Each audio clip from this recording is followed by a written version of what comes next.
ലൂക്കോസിൻ്റെ സുവിശേഷം 13-ാം അധ്യായം അതിൻ്റെ 18 മുതൽ 21 വരെയുള്ള വാക്യങ്ങൾ. ലൂക്കോസിൻ്റെ വായിച്ചോളൂ.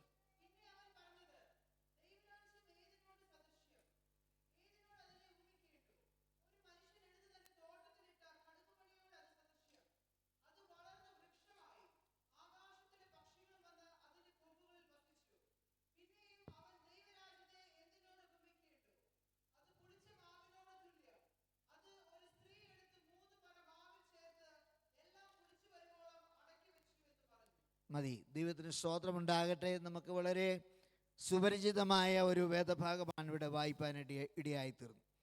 ദൈവരാജ്യത്തെ പല കാര്യങ്ങളോടെ ഉപമിച്ചിട്ടുണ്ട്. ഇവിടെ പറയുകയാണ്, ഒരു മനുഷ്യനെടുത്ത് തൻ്റെ തോട്ടത്തിലിട്ട കടുകുമണിയോട് അത് സദൃശം. ഈ കടുകുമണി എന്ന് പറയുമ്പോൾ അത് വളരെ ചെറിയ ഒരു സാധനമാണ്. ദൈവത്തിന് സ്തോത്രം. ആരും അതിനെ പരിഗണിക്കുന്നുണ്ടെന്ന് എനിക്ക് തോന്നുന്നില്ല. കാരണം ലോകത്തിൻ്റെ സ്റ്റാൻഡേർഡ് വെച്ച് നോക്കിയാൽ ചെറുതിനെ ആരും കണക്കിലെടുക്കാറില്ല. ചെറുതിനെ ആരും കണക്കിലെടുക്കാത്തതുകൊണ്ട് എല്ലാവരും വലിയവരാകാനുള്ള ശ്രമത്തിലാണ്. ദൈവത്തിന് സ്തോത്രം ഉണ്ടാകട്ടെ. എന്നാൽ കർത്താവ് ചെറുതിനെ തള്ളിക്കളയുന്ന ഒരു ദൈവമല്ല. ദൈവത്തിന് സ്തോത്രം. ചെറിയ ആരംഭങ്ങളെ കണ്ട് ചിലപ്പോൾ നമ്മൾ പ്രയാസപ്പെടാറുണ്ട്. ഇതുകൊണ്ടൊന്നും വലിയ കാര്യമൊന്നുമില്ല എന്ന് ഒരു പക്ഷേ നമ്മൾ ചിന്തിക്കാറുണ്ട്. ഇത്രയും നാളുകൾ ഞാൻ അധ്വാനിച്ചു, അല്ലെങ്കിൽ അതൊന്നും പ്രയോജനമില്ലാതായി തീർന്നല്ലോ, ഇതിനെക്കുറിച്ചൊരു പ്രതീക്ഷയ്ക്ക് വകയില്ലല്ലോ എന്നൊക്കെ നമ്മൾ ചിന്തിക്കും. ഒരുപക്ഷെ ശിഷ്യന്മാരുടെ ചിന്തയും ആ നിലയിലായിരുന്നിരിക്കണം. ദൈവത്തിന് സ്തോത്രം. അത് ഞാൻ പറയുമ്പം കർത്താവിൻ്റെ ശുശ്രൂഷയുടെ ആരംഭം നമ്മളൊന്ന് ചിന്തിച്ച് നോക്കണം. ഞാൻ ചില വർഷങ്ങൾക്ക് മുൻപ് ഈ ചെങ്ങന്നൂർ എന്ന് പറയുന്ന ടൗണിലൂടെ ഇങ്ങനെ സഞ്ചരിക്കുമ്പോൾ ഒരു ഒരു ഒരു ചെറുപ്പക്കാരി പെൺകുട്ടി നിന്ന് മൈക്കിനകത്തൂടെ സംസാരിക്കുകയാണ്. അപ്പോൾ കേരളത്തിൽ ഉണ്ടായിരുന്ന ഒരു ആധ്യാത്മിക നേതാവ്, അദ്ദേഹത്തിൻ്റെ ജനന ദിവസമോ മരണ ദിവസമോ ഏതാണ്ടാണ്, അത് അവർ ആഘോഷിക്കുകയാണ്. അപ്പം മൈക്കിനകത്തൂടെ ഈ കൊച്ച് വിളിച്ച് പറയുകയാണ്, പ്രിയമുള്ളവരെ, നമ്മുടെ ഗുരു വല്ല ന്യൂയോർക്കിലോ അല്ലെങ്കിൽ ലോകത്തിൽ അറിയപ്പെടുന്ന വലിയ വലിയ ഏതെങ്കിലും ഒരു സിറ്റിയിലായിരുന്നു ജനിച്ചിരുന്നെങ്കിൽ ലോകം മുഴുവൻ ഇന്ന് അദ്ദേഹത്തെ അറിഞ്ഞേനെയും ലോകം മുഴുവൻ ഇദ്ദേഹം പറയുന്ന കാര്യങ്ങളെല്ലാം വ്യാപിച്ചേനെയും എന്ന് പറഞ്ഞു. ദൈവത്തിന് സ്തോത്രം. എനിക്ക് സത്യം പറഞ്ഞ ചിരിയാ വന്നത്. കാരണം നമ്മുടെ കർത്താവ് ജനിച്ചത്, ദൈവത്തിന് സ്തോത്രം, തീരെ അറിയപ്പെടാത്ത ഒരു സ്ഥലത്താണെന്ന് വേണമെങ്കിൽ പറയാം. ദൈവത്തിന് സ്തോത്രം. ശുശ്രൂഷ തുടങ്ങിയത് ഗലീലയിലും ഖബർനഹൂമിലും കോരസീനിലുമൊക്കെയാണെന്ന് വേണമെങ്കിൽ പറയാം. അവിടെയൊക്കെയാണല്ലോ എല്ലാം മത്സ്യബന്ധന ഗ്രാമങ്ങളായിരുന്നു. നമ്മുടെ ഈ കാലഘട്ടത്തിലാണെങ്കിൽ ചില ദൈവദാസന്മാരൊക്കെ, എല്ലാവരുടെയും കാര്യമല്ല, വലിയ വലിയ ടൗണുകളിലാണ് എന്താ തുടങ്ങുന്നത്, അവരുടെ മെഗാ ചർച്ചുകൾ തുടങ്ങുന്നത്. അതിൻ്റെ കാരണം എന്താണെന്നറിയോ? മെഗാ ചർച്ചിൽ ഈ ടൗണുകളിലൊന്നും മെഗാ ചർച്ചൊന്നും വേണ്ടെന്നല്ല ഞാൻ ഈ പറഞ്ഞതിൻ്റെ ആശയം. എന്നാൽ അവരത് ചെയ്യുന്നതിൻ്റെ കാരണം എന്താണെന്ന് ചോദിച്ചാൽ, കുറച്ചുകൂടെ ഒരു എക്സ്പോഷർ കിട്ടാനായിട്ട് അത് എന്തു ചെയ്യും? ഗുണം ചെയ്യും. ആളുകൾക്ക് വന്നു പോകാനൊക്കെ സൗകര്യം എല്ലാം കണക്കിലെടുത്ത് കുറച്ചുകൂടെ വളരാൻ സൗകര്യം നോക്കിയാണ് അവരെന്ത് ചെയ്യുന്നത്, അത് ചെയ്യുന്നു. പക്ഷേ കർത്താവ് തൻ്റെ ശുശ്രൂഷ ആരംഭിച്ചത് ഗലീലയിലും ഖബർനഹൂമിലും ഒക്കെയാണ്. ദൈവത്തിന് സ്തോത്രം ഉണ്ടാകട്ടെ. ചെറിയ ഒരു ആരംഭം, സ്തോത്രം. എന്നാൽ ചെറിയതിനകത്ത് പൊട്ടൻഷ്യൽ അടക്കി വെച്ചിരിക്കുന്ന ഒരു കർത്താവിനെയാണ് ഇന്ന് രാവിലെ നാം സേവിക്കുന്നത്. ദൈവത്തിന് സ്തോത്രം ഉണ്ടാകട്ടെ. ചെറിയ ആരംഭങ്ങളെ തുച്ഛീകരിക്കാത്തവനായ ഒരു നല്ല കർത്താവ് ഇന്ന് രാവിലെ നമ്മുടെ മധ്യയുണ്ട്. നോക്കിക്കേ, ലോകപ്രകാരമുള്ള പഠനമില്ലാത്ത ഒരു ആശാരി പണി ചെയ്തുകൊണ്ടിരുന്ന ഒരു ചെറുപ്പക്കാരൻ, ദൈവത്തിന് സ്തോത്രം, ഒരു ഒരു ഒരു ഒരു നല്ല പശ്ചാത്തലം ആ നിലകളിൽ പറയാനില്ലാത്ത ഒരുവൻ ഏറ്റവും ഒടുക്കക്കുഴി എന്ന് തോന്നുന്ന ഒരു സ്ഥലത്ത് ആരംഭിച്ച ഒരു ചെറിയ പ്രവർത്തനം 1 നൂറ്റാണ്ട് കഴിയുന്നതിന് മുമ്പ് ലോകം മുഴുവൻ വ്യാപിക്കുവാനിടയായിത്തീർന്നു. ദൈവത്തിന് സ്തോത്രമുണ്ടാകട്ടെ. കർത്താവിന് മഹത്വം. അത് റോമാ സാമ്രാജ്യത്തിൻ്റെ എല്ലാ ഭാഗങ്ങളിലേക്കും ലോകത്തിൻ്റെ വിവിധ ഭാഗങ്ങളിലേക്കും അത് ഒരു തലമുറയ്ക്കുള്ളിൽ അത് വ്യാപിക്കുവാനിടയായി തീർന്നു. ദൈവത്തിന് സ്തോത്രമുണ്ടാകട്ടെ. ഹല്ലേലൂയ. ചെറിയ ഒരു തുടക്കമെന്ന് വിചാരിച്ച് അതൊരിക്കലും അങ്ങനെ തന്നെ അങ്ങ് നിന്നു പോകുമെന്ന് നമ്മൾ വിചാരിക്കരുത്. ദൈവത്തിന് സ്തോത്രമുണ്ടാകട്ടെ.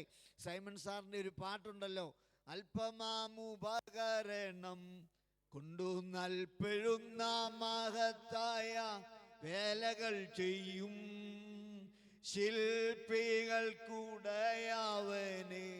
നീയച്ചിൽ പുരുഷൻ ധര നമസ്കാരം. മാനുവൽ മനുജസൂത. ചെറിയ ആരംഭങ്ങളെ തുച്ഛീകരിക്കാത്ത ദൈവം, ചെറിയ ആരംഭങ്ങൾക്കകത്ത് സാധ്യതകൾ ഉളവാക്കുവാൻ കഴിവുള്ള ഒരു കർത്താവിനെയാണ് ഞാനും നിങ്ങളും സേവിക്കുന്നത്. ദൈവത്തിന് സ്തോത്രമുണ്ടാകട്ടെ. കാരണം ആ ചെറിയ ആരംഭത്തിനകത്തും ഒരു ഇന്നർ പവർ കർത്താവ് ഒളിപ്പിച്ച് വെച്ചിട്ടുണ്ട്. ദൈവത്തിന് സ്തോത്രമുണ്ടാകട്ടെ. ഞാൻ ഈ പത്രോസിനെ കുറിച്ചൊക്കെ ചിലപ്പോൾ ചിന്തിക്കാറുണ്ട്. ദൈവത്തിന് സ്തോത്രം. ഈ മനുഷ്യൻ നല്ല വിദ്യാഭ്യാസമൊന്നും ഇല്ലാത്ത ഒരു മനുഷ്യനായിരുന്നു, എന്നാൽ മീൻ പിടിക്കാൻ കഴിവുള്ള ഒരു മനുഷ്യനായിരുന്നു. ദൈവത്തിന് സ്തോത്രം. കാര്യമായ മെച്യൂരിറ്റി ഈ മനുഷ്യനുണ്ടെന്ന് നമുക്ക് ചിന്തിക്കാനായിട്ട് കഴിയില്ല. കാരണം സ്ഥാനത്തും അസ്ഥാനത്തും എല്ലാം ചാടിക്കേറി സംസാരിക്കുന്ന ഒരു മനുഷ്യനാണ്. ദൈവത്തിന് സ്തോത്രം ഉണ്ടാകട്ടെ. ഇദ്ദേഹത്തെ നമ്മൾ പഠിച്ചാൽ അദ്ദേഹത്തിന് ചില ഗുണങ്ങളൊക്കെ പറയാനുണ്ടെങ്കിലും ഒരു കമ്പനിയുടെ മാനേജരായിട്ടോ അല്ലെങ്കിൽ ഒരു CEO ആയിട്ടോ ഒന്നും വെക്കാൻ ഒരു കമ്പനിക്കാരും ഇദ്ദേഹത്തെ തിരഞ്ഞെടുക്കത്തില്ല. കാരണം അതിനുള്ള വിദ്യാഭ്യാസം ഇദ്ദേഹത്തിനില്ല, മെച്യൂരിറ്റി ഇല്ല, പേഴ്സണാലിറ്റി ഇല്ല. എല്ലാ നിലയിലും ലോകത്തിൻ്റെ സ്റ്റാൻഡേർഡ് വെച്ച് നോക്കിയാൽ ഇങ്ങേരൊരു വലിയ വട്ടപൂജ്യമാണ്. ദൈവത്തിന് സ്തോത്രമുണ്ടാകട്ടെ. എന്നാൽ ഈ മനുഷ്യനെ തന്നെ കർത്താവ് തിരഞ്ഞെടുത്തു. ദൈവത്തിന് സ്തോത്രമുണ്ടാകട്ടെ. ആർക്കും അവനെ വേണ്ടാതിരുന്നിടത്ത് അവൻ കർത്താവിൻ്റെ അടുക്കലേക്ക് ചെന്നതല്ല, അവനായിരുന്ന ഇടത്തേക്ക് അവൻ്റെ അടുക്കലേക്ക് കർത്താവ് ചെന്ന് അവനെ ഇതാ തൻ്റെ അടുക്കലേക്ക് അവനെ ചേർത്ത് പിടിക്കുകയാണ്. ഇത് പത്രോസിൻ്റെ മാത്രം കാര്യമല്ല, ഈ നിൽക്കുന്ന എൻ്റെ കാര്യം കൂടെയാണ്. ഞാൻ ആയിസി പാസ്സാകണമെന്ന് വിചാരിച്ച ഒരാളല്ല. ദൈവത്തിന് സ്തോത്രം ഉണ്ടാകട്ടെ. ഒരു 13 വയസ്സ് മുതൽ ദൈവവചനം ചെറിയ തോതിലൊക്കെ പ്രസംഗിക്കുന്നുണ്ട്. ദൈവത്തിന് സ്തോത്രം. എന്നാൽ കർത്താവിൻ്റെ സമയമായപ്പോൾ കർത്താവിനെ കർത്താവിൻ്റെ ആ വേലയിലേക്ക് കൊണ്ടുവരുവാനിടയായി തീർന്നു. ദൈവത്തിന് സ്തോത്രം ഉണ്ടാകട്ടെ. അതെല്ലാം കർത്താവിൻ്റെ കരുണയാണ്. ദൈവത്തിന് സ്തോത്രം. ഹല്ലേലൂയ. അനേകർ നോക്കുമ്പോൾ ഈ പത്രോസിനെ കുറിച്ച് പറയാനും പ്രശംസിപ്പാനും ഒന്നുമില്ല. എന്നാൽ ആ പാവപ്പെട്ടവൻ്റെ അകത്ത് കർത്താവ് ഒരു സാധ്യത കണ്ടു. നാളുകളിൽ അവൻ തനിക്ക് വേണ്ടി എന്തായിത്തീരും, എന്താണ് നാളുകളിൽ അവൻ തനിക്ക് വേണ്ടി ചെയ്യാൻ പോകുന്നതെന്ന് വ്യക്തമായി കണ്ട കർത്താവ് അവനൊരു ചെറിയവനാണെന്ന് ലോകത്തിൻ്റെ നിലവാരത്തിൽ നോക്കിയാൽ കണ്ടെന്ന് തോന്നിയാലും ദൈവത്തിന് സ്തോത്രം, അവനെ ഇതാ വിളിപ്പാനിടയായി തീർന്നു. ദൈവത്തിന് സ്തോത്രമുണ്ടാകട്ടെ. കർത്താവിന് മഹത്വം. സക്രിയ പ്രവചനം. ദൈവത്തിന് സ്തോത്രം. അവിടെ 4-ാം അധ്യായത്തിൻ്റെ 10-ാമത്തെ വാക്യം ഒന്ന് പെട്ടെന്ന് വായിച്ചാട്ടെ. ആ ആ ആ ആ ആ സെരുബാബേലിന്റെ കയ്യിലുള്ള തൂക്കുകട്ട കണ്ട് സന്തോഷിക്കുന്നു. ദൈവത്തിന് സ്തോത്രം. സെരുബാബേലിനെ കുറിച്ച് നമുക്കറിയാം. ആലയം പണിക്ക് വേണ്ടി ദൈവത്താൽ അയക്കപ്പെട്ട പ്രിയപ്പെട്ടവനാണ്. ദൈവത്തിന് സ്തോത്രം ഉണ്ടാകട്ടെ. ഇദ്ദേഹത്തിൻ്റെ കയ്യിലിരിക്കുന്ന ചെറിയ തൂക്കുകട്ട കണ്ട് കർത്താവ് എന്ത് ചെയ്യുക? സന്തോഷിക്കുകയാണ്. ഇതൊരു ചെറിയ സാധനമാണ്. ഒരു ബിൽഡിംഗ് പണിയുമ്പോൾ ആ തൂക്കുകട്ട എന്ന് പറയുന്ന ആ സാധനത്തിന് വലിയ പ്രാധാന്യമുണ്ടോ എന്ന് ചോദിച്ചാൽ ഇതൊരു ചെറിയ സാധനമാണ്. പക്ഷേ അത് പണിയുമ്പോൾ ഈ സാധനത്തിന് വലിയ ഇതിനെക്കൊണ്ട് വലിയ ഉപയോഗം ഉണ്ട്. ദൈവത്തിന് സ്തോത്രം. ഒരു ബിൽഡിംഗ് പണിയുമ്പോൾ അതിൻ്റെ ഭിത്തി ഒരാൾ ചിന്തിക്കുക, വെറുതെ ഈ തൂക്കുകട്ടയൊക്കെ പിടിച്ച് സമയം കളയുന്ന എന്തിനാ? ചുമ്മാ അത് അത്രയും കൂടെ സമയത്ത് ഒരു 10 കട്ട കൂടെ കൂടുതൽ കെട്ടാമെന്ന് വിചാരിച്ച് ഒരാൾ തൂക്കുകട്ടയൊന്നും പിടിക്കാതെ ഇത് കെട്ടിക്കൊണ്ട് മേലോട്ട് പോയാൽ മേളോട്ട് ചെല്ലുമ്പം നമ്മൾ പൊള്ളിയിൽ നിന്ന് നോക്കിയാൽ ഈ ഭിത്തി ഇങ്ങനെ കരിഞ്ഞിരിക്കും. ദൈവത്തിന് സ്തോത്രം. അപ്പൊ ഇതൊരു ചെറിയ സാധനമാണെങ്കിലും ആ പണിയെ സംബന്ധിച്ചിടത്തോളം അതിന് വലിയ ഒരു പ്രാധാന്യമുണ്ട്. ദൈവത്തിന് സ്തോത്രം. ആ ചെറുതിനെ കണ്ട് സന്തോഷിക്കുന്നവർ ദൈവമാണ് നമ്മുടെ ദൈവം. ദൈവത്തിന് സ്തോത്രം. ആ ചെറുതിനെ വലുതാക്കാൻ, അതിനെ പ്രാധാന്യമുള്ളതാക്കാൻ കഴിവുള്ള ഒരു നല്ല കർത്താവിനെയാണ് എന്ന് രാവിലെ ഞാനും നിങ്ങൾ സേവിക്കുന്നത്. അതുകൊണ്ട് ചെറിയ ആരംഭം കണ്ട് നീ ഒരു ചെറിയ വ്യക്തിയാണെന്ന് വിചാരിച്ച്, നിനക്ക് വലിയ ഉപയോഗമില്ലെന്ന് വിചാരിച്ച് നീ പുറകോട്ട് പോകരുത്. ദൈവത്തിന് സ്തോത്രം. ഇന്ന് പകലിൽ ദൈവം നിന്നെ ഉപയോഗിക്കാൻ താല്പര്യപ്പെടുകയാണ്. Glory to God. Hallelujah. ദൈവത്തിന് മഹത്വം ഉണ്ടാകട്ടെ. നമ്മൾ കർത്താവ് ചെയ്ത ഒരു വലിയ അത്ഭുതം, 5 അപ്പം കൊണ്ട് 5000 പേരെ പോഷിപ്പിച്ച ആ വലിയ അത്ഭുതത്തെക്കുറിച്ച് നമ്മൾ ദൈവവചനം കേൾക്കാറുണ്ട്. ദൈവത്തിന് സ്തോത്രം ഉണ്ടാകട്ടെ. ഒരു ചെറിയ ബാലന്റെ കയ്യിലുണ്ടായിരുന്ന 5 അപ്പവും 2 മീനും. ദൈവത്തിന് സ്തോത്രം. ഹല്ലേലൂയ. കർത്താവ് അത്ഭുതം പ്രവർത്തിച്ചു എന്നുള്ളതൊരു വാസ്തവമായിരിക്കുമ്പോൾ തന്നെ ഈ ചെറിയ പയ്യന്റെ കയ്യിൽ ഉണ്ടായിരുന്ന ആ സാധനം അവൻ അങ്ങോട്ട് കൊടുക്കാൻ തയ്യാറായി എന്നുള്ളതാണ്. ദൈവത്തിന് സ്തോത്രം. അനേകർക്ക് അതുകൊണ്ട് പ്രയോജനമുണ്ടാകുവാനായിട്ട് ഇടയായി തീർന്നു. ദൈവത്തിന് സ്തോത്രമുണ്ടാകട്ടെ. ചെറിയ കാര്യങ്ങളെ നോക്കി ഭാരപ്പെടരുത്. ചെറിയതിനെ വലുതാക്കുവാൻ, അതിനെ ഉപയോഗിക്കുവാൻ കഴിവുള്ള ഒരു കർത്താവിനെയാണ് ഞാനും നിങ്ങളും സേവിക്കുന്നത്. ദൈവത്തിന് സ്തോത്രം.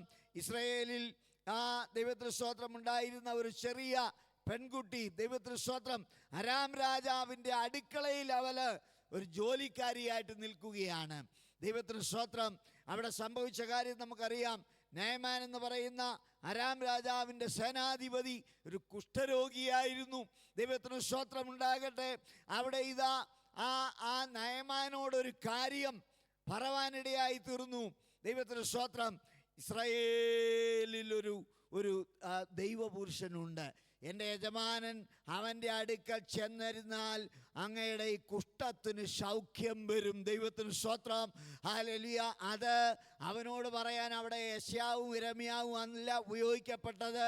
അവിടെ അത് പറവാൻ ആ ചെറിയ പെൺകുട്ടിയെ ദൈവമായ കർത്താവ് ഉപയോഗിച്ചെങ്കിൽ ഇന്ന് പകലിൽ എന്നെ കേൾക്കുന്ന ദൈവമക്കളെ, നമ്മളെ ഓരോരുത്തരെയും ദൈവത്തിന് സ്തോത്രം.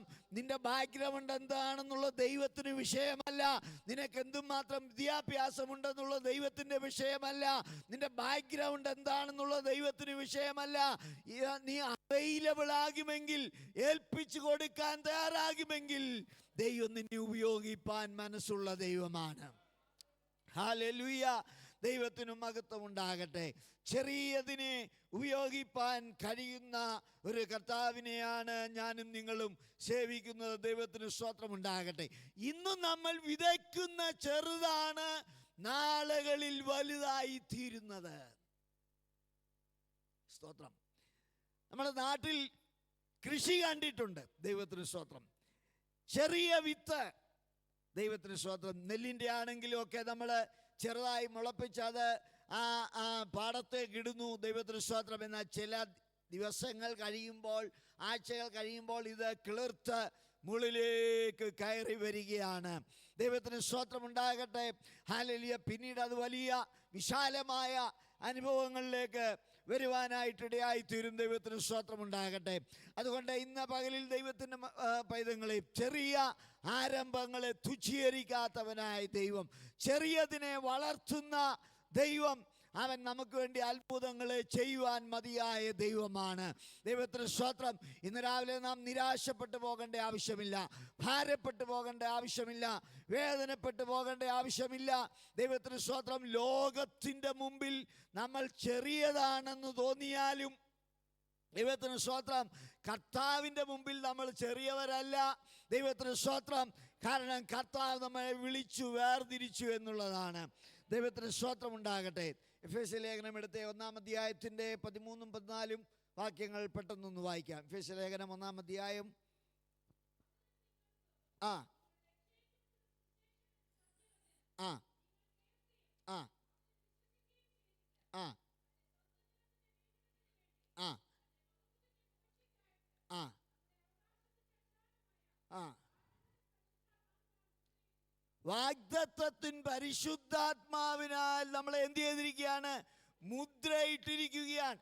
ലോകം നോക്കുമ്പോൾ അവരെ പോലെ തന്നെ നമ്മളും 2 ചെവിയും 1 മൂക്കും 2 കണ്ണും 1 വായും ഒക്കെ ആയിട്ട് 2 കൈയും 2 കാലും ഒക്കെ ആയിട്ടുള്ള ആൾക്കാരായിട്ട് ലോകത്തിന് നമ്മളെ തോന്നത്തുള്ളൂ. എങ്കിലും ദൈവത്തിന് സ്തോത്രം, കർത്താവ് നോക്കുമ്പോൾ അങ്ങനെയല്ല നമ്മളെ കാണുന്നത്. ഞാൻ എൻ്റെ രക്തത്താൽ വീണ്ടെടുത്ത് എൻ്റെ ആത്മാവിനാൽ മുദ്രയിടപ്പെട്ടിരിക്കുന്ന എൻ്റെ മകൻ, എൻ്റെ മകൾ എന്നുള്ള നിലയിലാണ് കർത്താവ് നമ്മെ കാണുന്നത്. ദൈവത്തിന് സ്തോത്രം.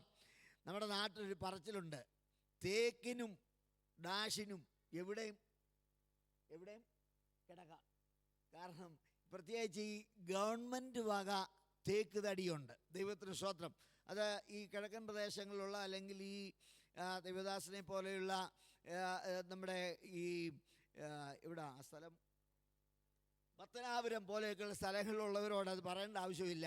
തേക്ക് തടി, ദൈവത്തിന് സ്തോത്രം, സർക്കാർ വക തേക്ക് തടി റോഡിൽ കിടപ്പുണ്ട്. ആന ചിഹ്നം ഇതിലിങ്ങനെ പതിച്ചിട്ടുണ്ട്. ദൈവത്തിന് സ്തോത്രം. പ്രത്യേകിച്ച് ആരും നോക്കാനൊന്നും നിപ്പില്ല. ഈ തടി എടുത്തോണ്ട് ആരുമില്ലല്ലോ എന്നും വിചാരിച്ച് ഒരുത്തൻ വീട്ടിലോട്ട് എടുത്തോണ്ട് അങ്ങ് പോയാൽ അവൻ വീട്ടിൽ ചെല്ലുന്നതിന് മുമ്പ് പോലീസുകാരൻ അങ്ങ് വീട്ടിൽ ചെല്ലും. എന്താ കാര്യം? കേരള ഗവൺമെന്റിന്റെ ആന ചിഹ്നം ഈ തടിയെ പതിച്ചിരിക്കുക, അതിന് മേൽ നമ്പർ ഇട്ടിരിക്കുക. ഇത് വഴി കിടന്നെന്നുള്ളത് സത്യമാണ്, നോക്കാൻ ആരുമില്ലെന്നുള്ളത് സത്യമാണ്. ദൈവത്തിന് സ്തോത്രം. പക്ഷേ അതിൻ്റെ മേലൊരു മുദ്രയുണ്ട്. ലോകപ്രകാരമുള്ള ഒരു ഗവൺമെന്റിന്റെ മുദ്രയ്ക്ക് ഇത്രയും വിലയുണ്ടെങ്കിൽ, ഇത്രയും പവർ ഉണ്ടെങ്കിൽ, സ്വർഗീയ ഗവൺമെന്റിന്റെ മുദ്ര ഇന്ന് പകലിൽ നിന്റെ മേൽ പതിക്കപ്പെട്ടിരിക്കുമ്പോൾ നീ ഒരു ചെറിയ വ്യക്തിയാണെങ്കിലും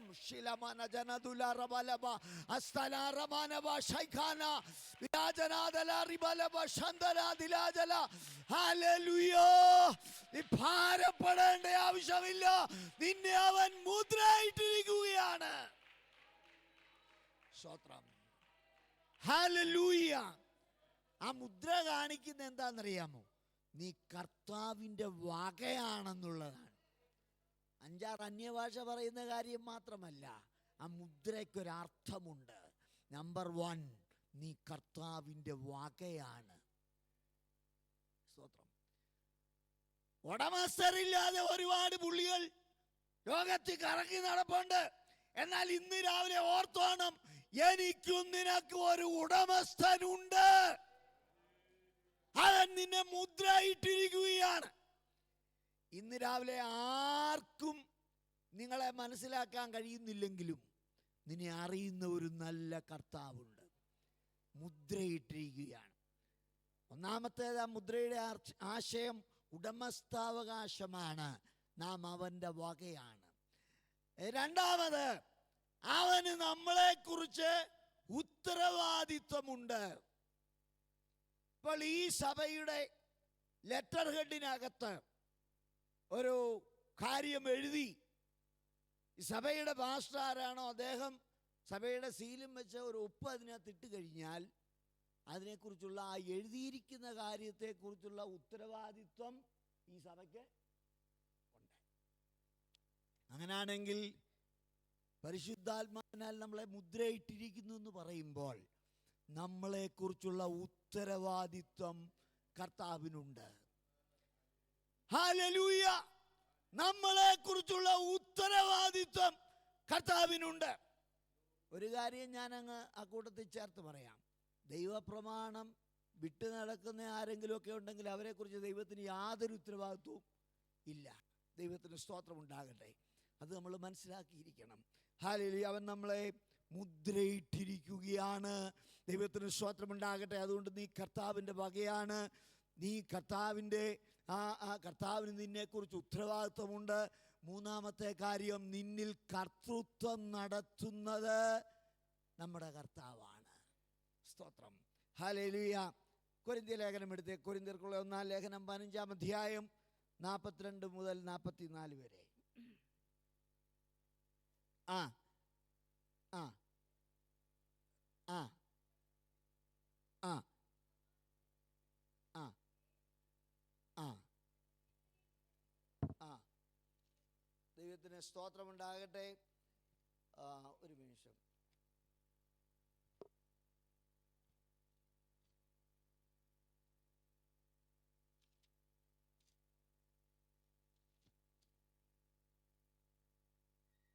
ദ്രവത്വത്തിൽ വിതയ്ക്കപ്പെടുന്നു, അദ്രവത്വത്തിൽ ഉയർക്കുന്നു, അപമാനത്തിൽ വിതയ്ക്കപ്പെടുന്നു, തേജസ്സിൽ ഉയർക്കുന്നു, ബലഹീനതയിൽ വിതയ്ക്കപ്പെടുന്നു, ശക്തിയിൽ ഉയർക്കപ്പെടുന്നു, പ്രാകൃത ശരീരം വിതയ്ക്കപ്പെടുന്നു, ആത്മീക ശരീരം.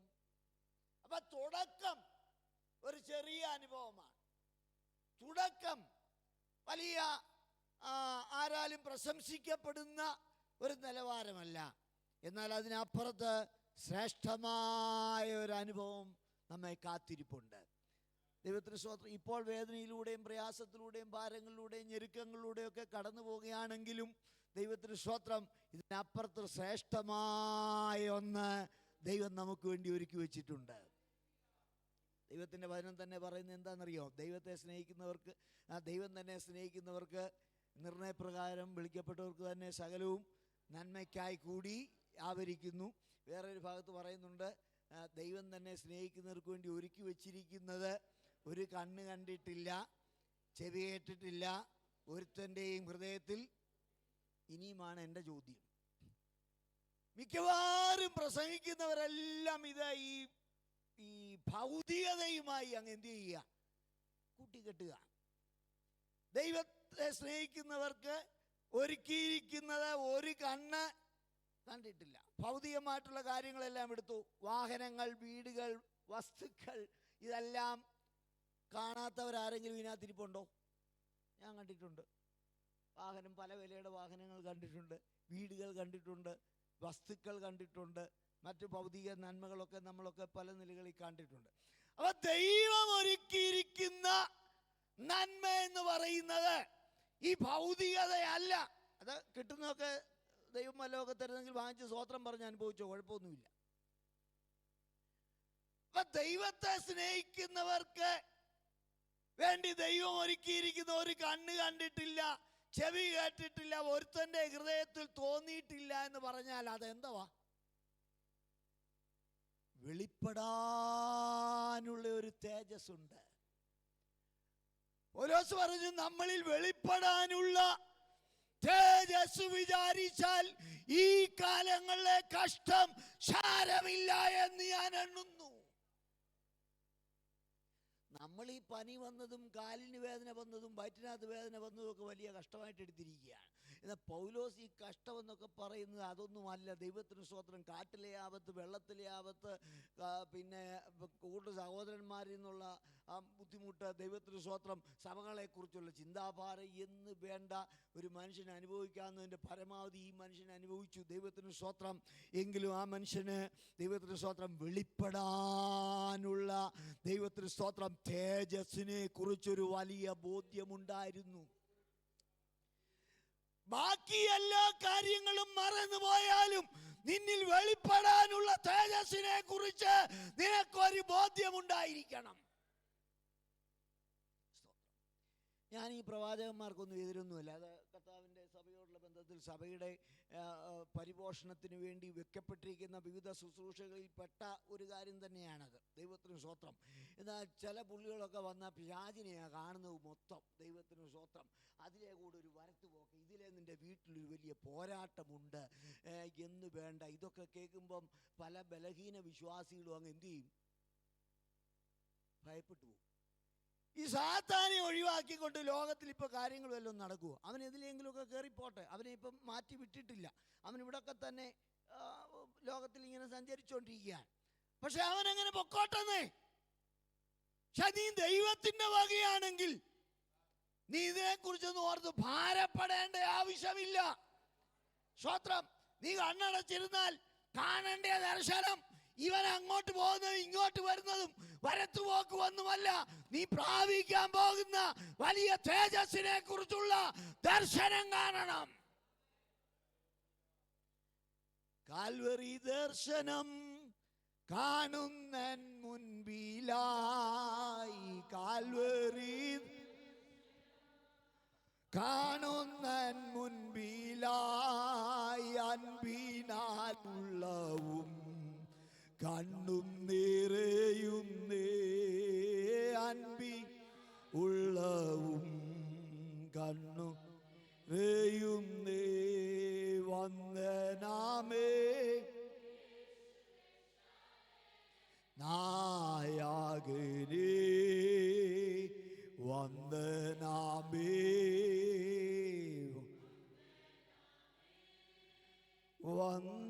വന്ദനത്തിൻ. കാൽവറിയുടെ ദർശനം കാണണം. അത് കണ്ടാൽ നിന്റെ അകം തുടിക്കും, നിന്റെ കണ്ണു നിറയും. ദൈവത്തോടൊരു നന്ദിയുള്ള വ്യക്തിയായിരിക്കും ഞാനും നീയും. ദൈവത്തിന് മഹത്വം ഉണ്ടാകട്ടെ. ആ വലിയ ദർശനമുള്ളവരായി നമുക്ക് മുൻപോട്ട് പോകാം. ദൈവത്തിന് സ്തോത്രം. 126-ാമത്തെ സങ്കീർത്തനത്തിൽ പറയുന്നു, കണ്ണീരോടെ വിതയ്ക്കുന്നവൻ ആർപ്പോടെ കൊയ്യും. ദൈവത്തിന് സ്തോത്രം. കണ്ണുനീരാണ് വിതയ്ക്കുമ്പോൾ, പക്ഷേ അതിൻ്റെ അപ്പുറത്തൊരു വലിയ ഒരു കൊയ്ത്ത് ഉണ്ട്. ദൈവത്തിന് സ്തോത്രം ഉണ്ടാകട്ടെ. ചെറിയ ആരംഭങ്ങളെ തുച്ഛീകരിക്കാത്ത കർത്താവ് നമുക്ക് വേണ്ടി അത്ഭുതങ്ങളെ ചെയ്യുവാൻ മതിയായ ദൈവമാണ്. അതുകൊണ്ട് ഇന്ന് രാവിലെ നമ്മൾ നിരാശപ്പെട്ടും ഒതുങ്ങിയും പോകേണ്ട ആവശ്യമില്ല. അയ്യോ, എനിക്കൊരു കഴിവില്ല, ഞാൻ ഇത്രയും നാളായല്ലോ, ഞാൻ എന്ത് ചെയ്യാനാണ്, എനിക്ക് ആ നിലയിലുള്ള വിളിയൊന്നുമില്ല എന്ന് പറഞ്ഞ് നമ്മൾ നിരാശപ്പെട്ട് പുറകോട്ട് പോകരുത്. എന്നെ ആരും കാണുന്നില്ലല്ലോ എന്ന് വിചാരിച്ച് നമ്മൾ പുറകോട്ട് പോകരുത്. ഹല്ലേലൂയ. നമ്മളെ കാണുന്ന ഒരു നല്ല കർത്താവുണ്ട്. ദൈവത്തിന് സ്തോത്രമുണ്ടാകട്ടെ. ഹല്ലേലൂയ. കർത്താവിന് മഹത്വം. ആ ലൂക്കോസിൻ്റെ സുവിശേഷം 13-ാം അധ്യായത്തിൽ തന്നെ അതിൻ്റെ 10-ാമത്തെ വാക്യം ഞാൻ വളരെ പെട്ടെന്ന് അവസാനിപ്പിക്കാം. സമയം മുന്നോട്ട് പോയെന്ന് നന്നായിട്ടറിയാം. ദൈവത്തിന് സ്തോത്രം. ഒരു ശബത്തിൽ ആ ആ ആ ആ ആ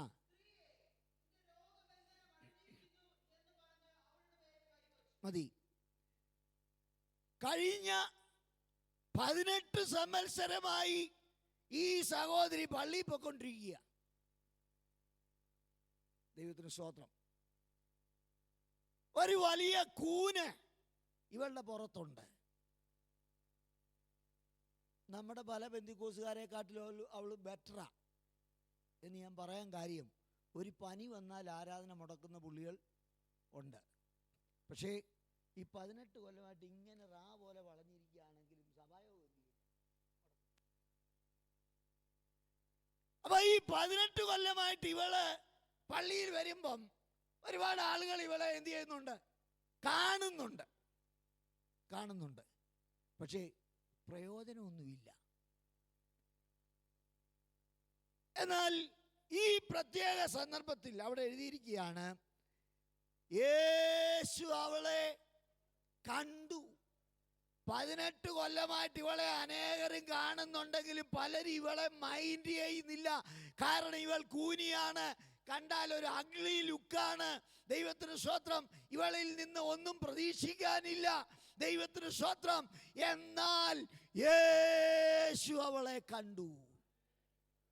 ദൈവത്തിന് സ്തോത്രം. ഇന്ന് പകലിനെ കേൾക്കുന്ന ദൈവ പൈതങ്ങളെ, നിങ്ങൾ എത്ര ചെറുതാൻ തോന്നിയാലും, നിങ്ങളുടെ അകത്ത് സാധ്യതയില്ലെന്ന് ലോകം പറഞ്ഞാലും, ലോകം മുഴുവൻ നിന്നെ എഴുതി തള്ളി എന്ന് പറഞ്ഞാലും, കർത്താവ് നിന്നെ കാണുന്ന കർത്താവാണ്. ദൈവത്തിന് സ്തോത്രം. അവൻ കണ്ടേച്ചു വെറുതെ പോകുന്നവനല്ല. അവൻ നിന്നെ അടുത്തേക്ക് വിളിക്കുകയും നിന്നെ ചേർത്ത് പിടിക്കുകയും ചെയ്യുന്ന കർത്താവാണ്. സ്തോത്രം. ഹല്ലേലൂയ. അവളുടെ ആ വിഷയത്തിന് കർത്താവ് പരിഹാരം കൊടുത്തു. ഇന്ന് പകലിൽ നീ ഒരു പ്രത്യേക വിഷയമായി ഭാരപ്പെടുന്ന നിലയിലാണ് ഇവിടെ കടന്നു വന്നിരിക്കുന്നത്. കർത്താവ് അത് കാണുന്ന കർത്താവാണ്. അത് കണ്ടിട്ട് അവൻ മാറിപ്പോകുന്നവനല്ല. എനിക്ക് ഈ കർത്താവിനെ കുറിച്ചുള്ള വലിയ സന്തോഷം എന്താണെന്ന് ചോദിച്ചാൽ, ആരെങ്കിലും കർത്താവിൻ്റെ അടുക്കൽ ചെന്ന് ഒരു വിഷയം പറഞ്ഞിട്ടുണ്ടെങ്കിൽ, ഞാനിതൊന്ന് നോക്കട്ടെ കേട്ടോ, ഇതിനെക്കുറിച്ച് ഞാനൊന്ന് പഠിക്കട്ടെ എന്നൊന്നും കർത്താവ് എന്ത് ചെയ്യത്തില്ല, പറയത്തില്ല. ഓൺ ദ സ്പോട്ടിൽ ആ വിഷയത്തിന് പരിഹാരം വരുത്തി കൊടുക്കുന്ന ഒരു നല്ല കർത്താവ്. ബർത്തിമായി എന്ന് പറയുന്ന ഒരു കുരുടൻ വഴിയിൽ നിന്ന് ദൈവത്തിന് സ്തോത്രം ഹല്ലേലൂയ ഭിക്ഷ യാചിച്ചുകൊണ്ടിരുന്നവനാണ്. വലിയ പുരുഷാരം കടന്നു പോകുന്ന കണ്ടപ്പോൾ ഇവനിതാ യേശു കടന്നു പോകുന്നു എന്നറിഞ്ഞ്, ദാവീദ് പുത്രാ എന്നോട് കരുണ തോന്നണമേ എന്ന് അവൻ നിലവിളിക്കുകയാണ്.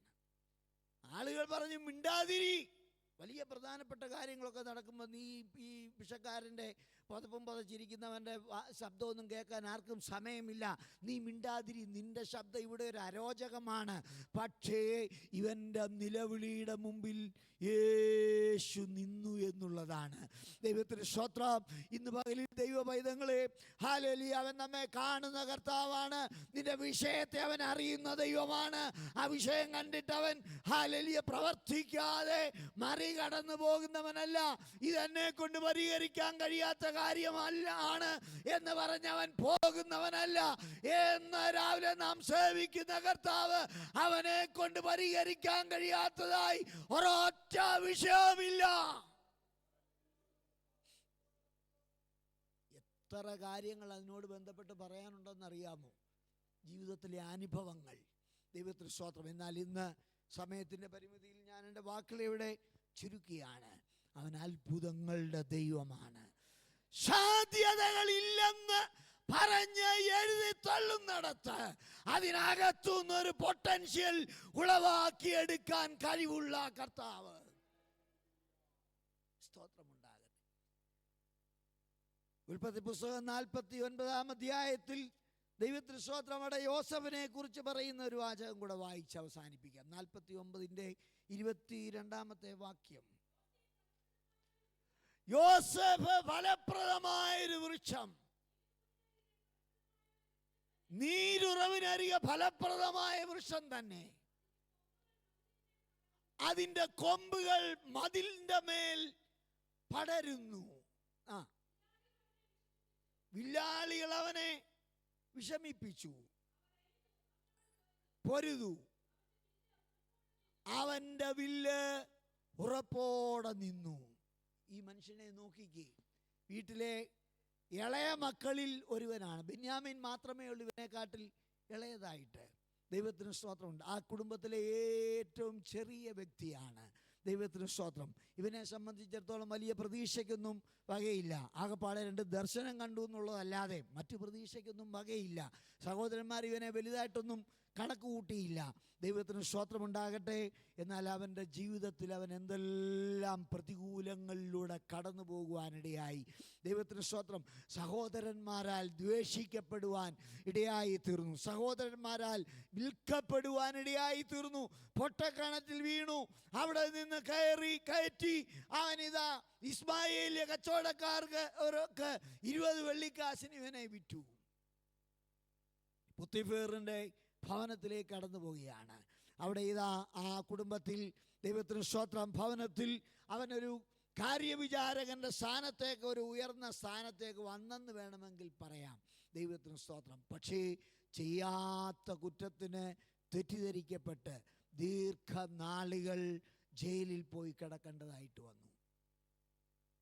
അവിടെയെല്ലാം അവന് വേണമെങ്കിൽ പിറുവിറുക്കാമായിരുന്നു, പരാതി പറയാമായിരുന്നു. ഞാൻ പക്ഷേ ആ ഭാഗം വായിച്ചപ്പോൾ ഒന്നിലധികം പ്രാവശ്യം അവിടെ കണ്ട ഒരു കാര്യം, യഹോവ യോസേഫിനോട് കൂടെ ഉണ്ടായിരുന്നു.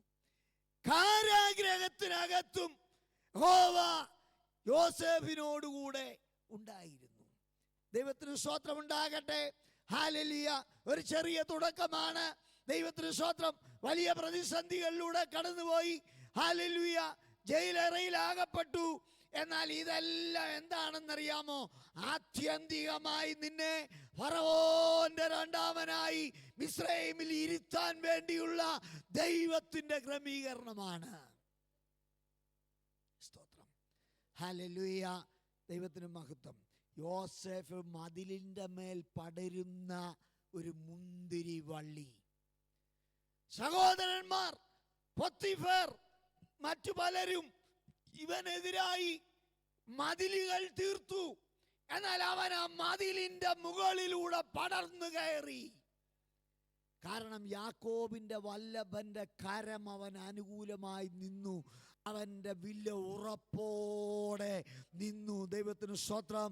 ഇന്ന് രാവിലെ എന്നെ കേൾക്കുന്ന ദൈവ പൈതങ്ങളെ, ഭാരപ്പെടരുത്. നിന്റെ തുടക്കം ഒരു ചെറുതായിരിക്കാം. ആരും നിന്നെ കണക്കിലെടുക്കുന്നില്ലായിരിക്കാം. നിന്റെ വിഷയങ്ങളിൽ ആളുകൾ ആരും ഇടപെടുന്നില്ലായിരിക്കാം. എന്നാൽ ഇന്ന് രാവിലെ നിന്നെ കാണുന്ന, നിന്റെ പ്രശ്നങ്ങളെ അറിയുന്ന, നിന്റെ വേദനകളെ, ഭാരങ്ങളെ അറിയുന്ന, നിന്നെ ഉയർത്താൻ കഴിവുള്ള ഒരു നല്ല കർത്താവ് നമുക്ക് വേണ്ടിയുണ്ട്. അതുകൊണ്ട് അവൻ നിങ്ങളെ തക്ക സമയത്ത് ഉയർത്തേണ്ടതിന് ദൈവത്തിൻ്റെ ബലമുള്ള കൈക്കീഴിൽ താണിരിപ്പീൻ. ദൈവമായ കർത്താവ് ഈ വചനങ്ങളാൽ നമ്മെ സഹായിക്കട്ടെ. സമയം അനുവദിച്ച് നൽകിയ ദൈവത്തിൻ്റെ ദാസനും മറ്റു പ്രിയപ്പെട്ടവർക്കെല്ലാം നന്ദി പറഞ്ഞുകൊണ്ട് വാക്കുകളെ ചുരുക്കുന്നു. കർത്താവ് നമ്മെ സഹായിക്കട്ടെ.